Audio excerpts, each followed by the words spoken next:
Hello everyone, my name is Hyper1, and welcome back to another video where I cast your StarCraft 2 replays. This replay was sent in to me by a user on my Discord server. It is a diamond level game on Concord Ladder Edition. If you want me to cast your replay, please read the video description. Without further ado, let's introduce our players, and there's 8 of them today. It's a 4v4. We've got, on the top right hand corner, we've got the purple Protest player, Godless, the red Protest player, Gliffery, the the the teal Terran player, Kieran, and the blue Protest player, Alexander. And in the bottom left-hand corner, we have the green Protest player representing Clan Solarite. It's Worst Girl. The light pink Zerg player, the underdog. The orange Protest player representing Clan, I don't know what that clan is, Pokehill. And the yellow Protest player, also representing Clan Solarite, it is Violet. So apparently they pinged both sides, yellow or orange pinged both sides. These are the natural chokes on the low ground. Poco and Violet all three of these players will be walling off the low ground. For those of you who don't know, by the way, Poco is a MLG YouTuber.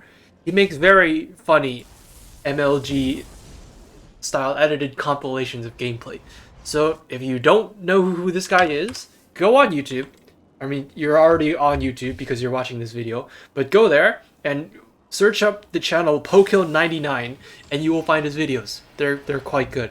Anyway, big blue dot on the minimap, and it looks like it's going to be Alexander taking a ninja base over here and also taking both gases now.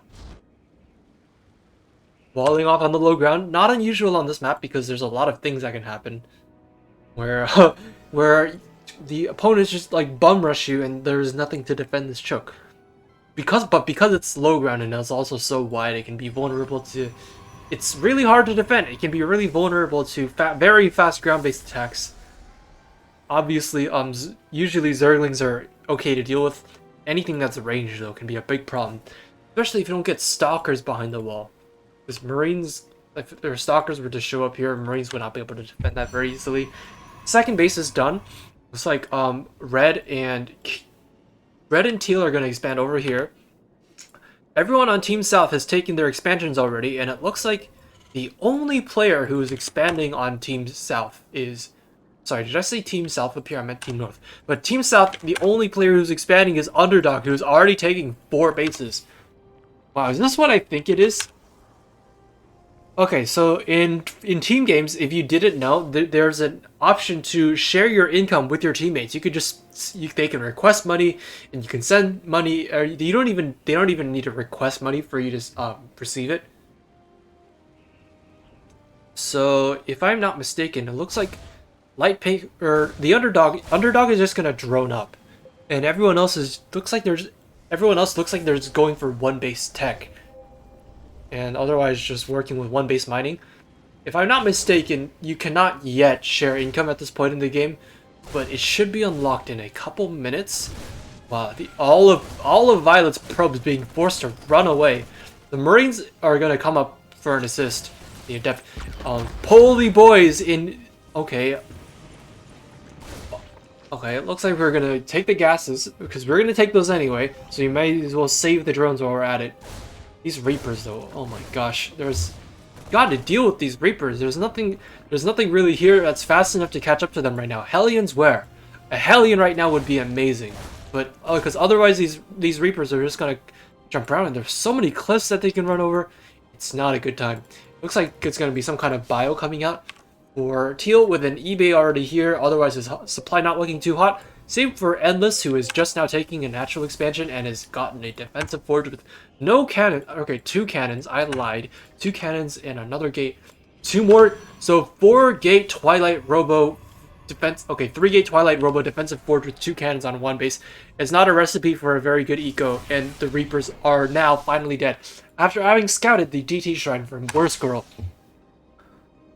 So yeah. Looks like it's gonna be Mass Phoenix for Violet. Gonna be Mass Battlecruiser for... Oh my god, that is Mass Battlecruiser. Okay, Pokehill, I've got some shade to throw on you personally right now in this video, because you're the one who made fun of people who make Mass Battlecruiser and nothing else.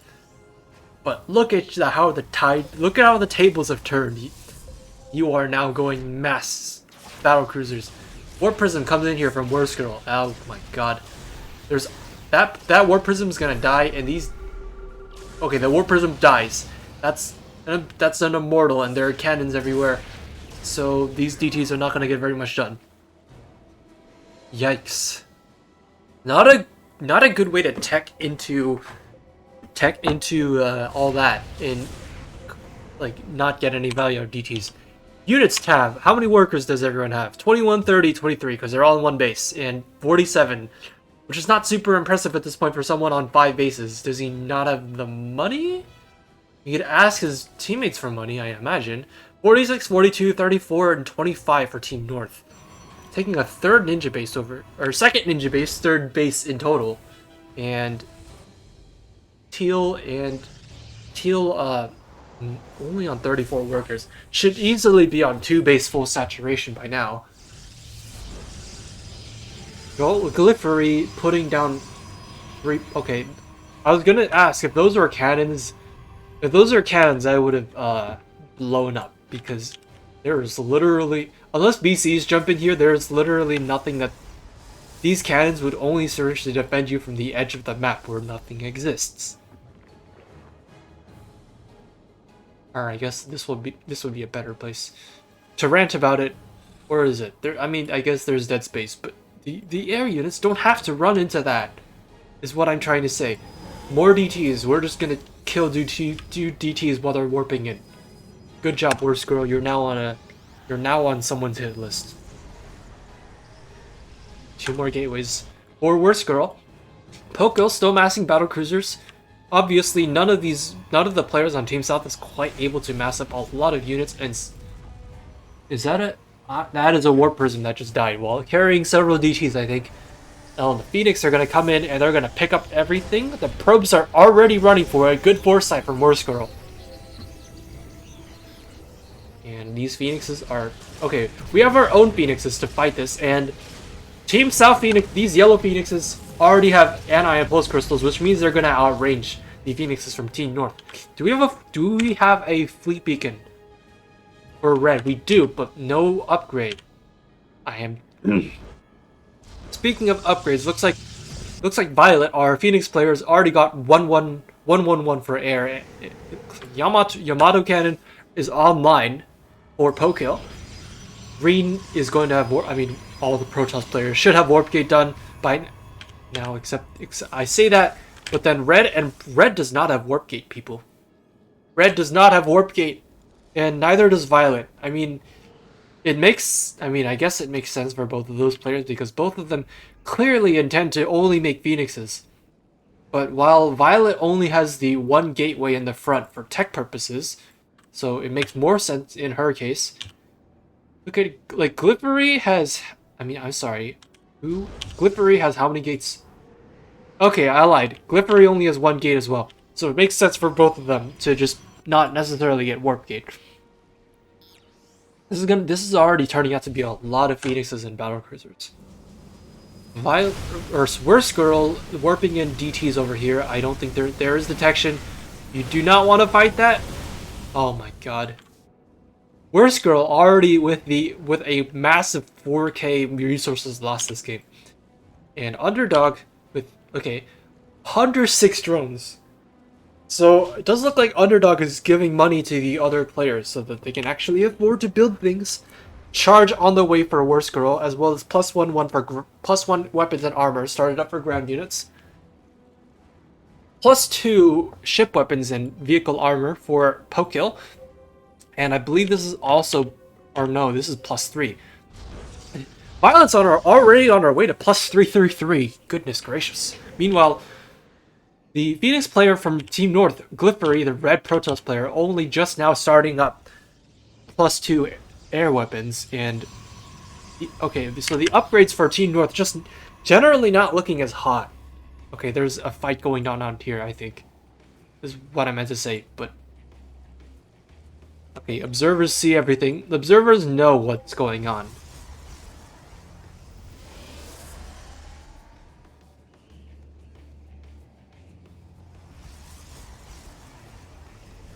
overall, what is... Okay, back to the production tab. Looks like red is switching into Tempests. I like the Tempests against the battle cruisers. I do not like the Tempests against the Phoenixes. Looks like, and of course, if you only mass Stargate units, like there is no Stargate unit that beats the Phoenix except maybe carriers with infinite money, but still. Like, I really do mean infinite, because the Phoenixes can just sort of bait interceptors out and run away. Paired with continuing to build that Bioforce I was talking about earlier in the game, but the BCs are showing up. Phoenixes are here, but we have more Phoenixes, I believe, from Team... Okay, we have a 10 Phoenix lead, 33 to 23. So the Team North Phoenixes cannot afford to engage here, and the battle cruisers with their... Oh my god, +2 armor are gonna do quite well against Marines with only +1 weapons. You do fantastic damage to ground units, and they also... Okay, we're just gonna snipe down the Nexus. Because why not? I mean, if you're... I mean, personally, I think I would reserve some Yamato... Like, that was a lot of Yamatos to spend on Nexus, and... Remember, if your Yamato target, like, goes down, you don't get... Your Yamato cannon still goes on cooldown, you don't get that back. Meanwhile, DT's going to work over here. I think there's enough cannons and army over here to deal with this. But no observers over... Okay, there are observers. Still, the BC is no answer to the BCs. The Tempests show up, but they want to be kiting. They don't want to fight close range, because that's where the BCs will utterly destroy them, even if there's a good massive Tempest. Or we're just stacking our... Okay, we're just going to stack our Phoenixes up and wait for something else to do, I guess.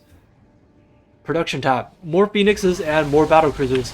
With 3-3 on the way for the battle cruisers. 3-3-2 is finished for the Phoenixes. Plus 3 shields on the way. And Underdog looking to drone up hard. I mean, oh look, Underdog taking the entire bottom side of the map. Meanwhile, his Underdog's 3 teammates are keeping the top team very busy.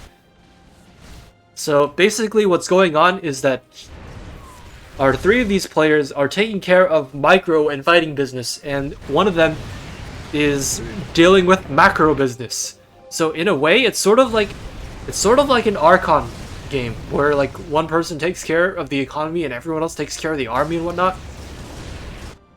Goodness gracious, look at the number of how many hatcheries do we have? 15. The only structures that Underdog has are 15 hatcheries and 18 extractors. So this is a lot of income. Okay, that's about to be one last hatchery.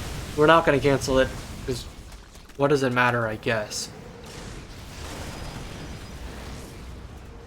Battle cruisers being repaired. The Phoenix is doing what they can to keep things up, keep up the pressure on the other side of the map. 36. You should totally just lift these Marines.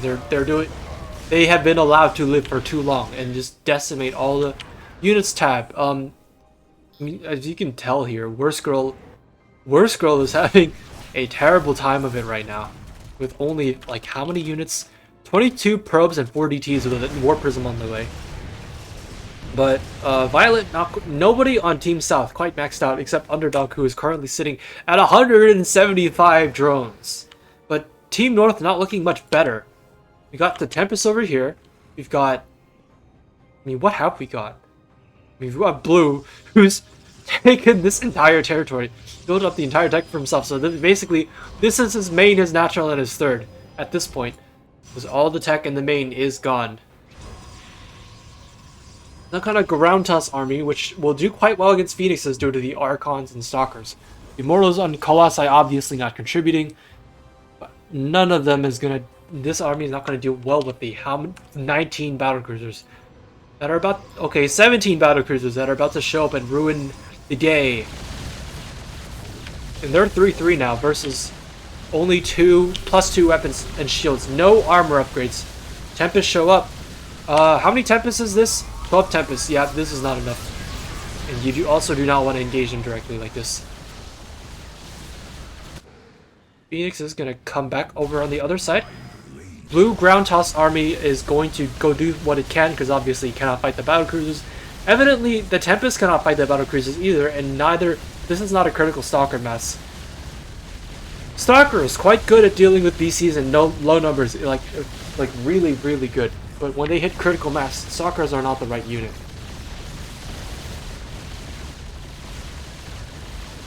Phoenix is gonna come over to deal with this. Obviously, they can't fight the Archons though. Archons dealing good splash damage, and obviously as massive units, Phoenixes cannot lift them up, so they cannot fight them on their own. Worst girls DTs coming around. Okay, BCs are gonna jump home. This entire army can just like outrun the battle cruisers, but it does keep the bottom half of the map safe for now.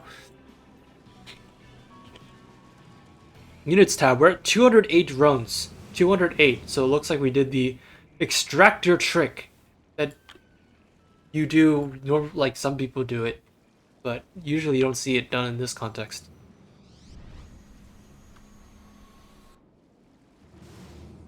Battle cruisers, tactical jump, halfway ready to use again. Yamato cannon is online once more, and whatever shows up is going to be very sorry that it showed up. Team South, okay, what's the income tab looking like? 8,000 minerals per minute and 3,000 gas per minute. Is that good enough to sustain the other 3 players on this team with 1,000 gas income each? The other players effectively have 1,000 gas income and 1,000 gas income and 2,500 mineral income, which is pretty good for gas, but not as good as a Terran player could do with a ton of mules in minerals. And that said, I mean, it's not like Team South needs an excess of minerals for their units anyway. They're obviously gas limited, so it's not going to be a big deal. What's most impressive is like how much like Team South is banking and how like well that they seem to be distributing the resources to each other without hiccups or anything. Okay, these Phoenixes really need to come kill these Tempests, because the battle cruisers are what can fight. We can like trading some Phoenix out for these Tempests is the right call, I think. And there we go, we're gonna do it. Battle cruisers gonna jump over here, join their brethren. Okay, looks like Group Protoss is gonna tap out. There's really nothing they can do. Karen tap out, Alexander tap out, and when are the other 2 gonna tap out? Units tab. 93 Phoenix, 21 battle cruisers, 5 Dark Templar. Not that many. Seems like a joke compared to what the rest of the... Okay, 8 Zealots. 4 Dark Templar, 8 Zealots. Feels like a joke to what the other 2, like, actual fighting players on the team are doing, but it's not much, but he's doing his part, and the last player on Team North will tap out. And at 17 minutes and 54 seconds, Team South will be the winner of this game. Gosh, look at... I mean, oh my goodness gracious, look at the income. Like, obviously Zerg, with the best scaling economy in the game, you just let them drone away. They can just make nothing but economy and completely forsake their army at a cost that Terrans and Protoss, like, have to make nexuses in order to mine, and they have to make gateways in order to make fighting units, but, like, those are 2 separate things. But as Zerg, you can make them all out of hatcheries and larvae. That works out really well for Team South. Wow. All I can say is wow. I mean, it was kind of slow at the start. I felt like Underdog could definitely have been given a little bit more money from their teammates in order to get the economy running. But boy, did it get running in the end. Anyway, pretty interesting strat. Thank you to Violet for sending in this replay, and also Pokill. Battlecruiser.exe video. I'm kidding. Don't kill me, please. Anyway, that's all we have for today. My name's Hyper1, and I'll see you in 2 days. Goodbye.